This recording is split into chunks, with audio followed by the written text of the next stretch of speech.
All right.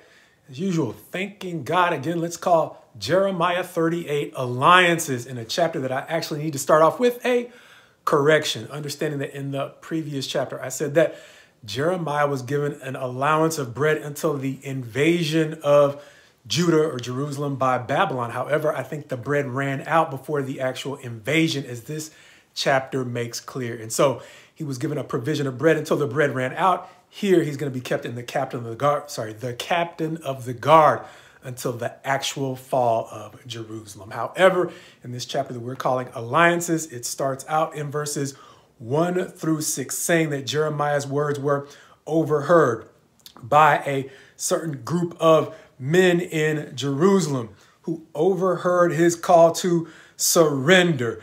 Therefore, some of the officials are going to appeal to the king that he should be executed because he is scaring the people, to which the king, who is consistently going back to Jeremiah for a word of truth, is going to say, he's in your hands, basically allowing them or giving them permission to kill Jeremiah. Instead of outright executing him, they are going to throw him into the cistern that seems to be on the property of one of the king's sons.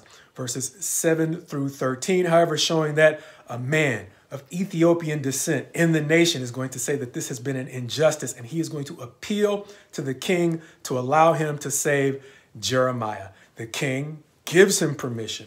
And so with a group of men, he's going to form a rope, for lack of a better term, out of some cloth or some garment, instructing Jeremiah to wrap it around himself in a way that will allow them to pull him out. They are effective or successful at pulling him out of the cistern, at which point verses 14 through 23, surely enough, show the king sending word to Jeremiah again for a word from the Lord, which is not going to produce any different result. Once again, the word is surrender. He, however, is going to give more depth of understanding, or the king is going to give more depth of understanding why he's redundantly asking Jeremiah for a word from the Lord, hoping that it'll change. It's because he's afraid. He's afraid that others he might have been persecuting and trying to prevent from going over to the Chaldeans. If he is finally sent over to the Chaldeans by surrender, he's afraid that they'll turn him over to those who he persecuted for listening to God's word. Jeremiah is still going to encourage this man that turned him over to death and tell him not to worry. God's word is sure. If he surrenders, he will be protected. And moreover, he is going to add to that word that because of what is coming, all of your trusted friends and allies are going to desert you in your time of need. Verses 24 through 28, going on to the end of the chapter to say that Jeremiah, as a reward this time for continuing to faithfully give the word of the Lord to the man who had sold him out, is going to be a level of captivity that is much more, or at least seemingly more merciful than the captivity he had found, at least in the cistern, and probably even up to that point. This chapter brings to mind the term alliances because of verses 20 through roughly 22 that read, Jeremiah said, "You shall not be given to them. Obey now the voice of the Lord in what I say to you, and it shall be well with you, and your life shall be spared. But if you refuse to surrender, this is the vision that the Lord has showed me. Behold, all the women left in the house of the king of Judah were being led out to the officials of the king of Babylon and were saying, your trusted friends have deceived you and prevailed against you. Now that your feet are sunk in the mud, they turn away from you." Reminding me of the way that the king gave Jeremiah over to be sunk in the mud. Now the prophecy is he is the one who's going to be sunk in the mud. Not mocked at by Jeremiah, but mocked at by his own people.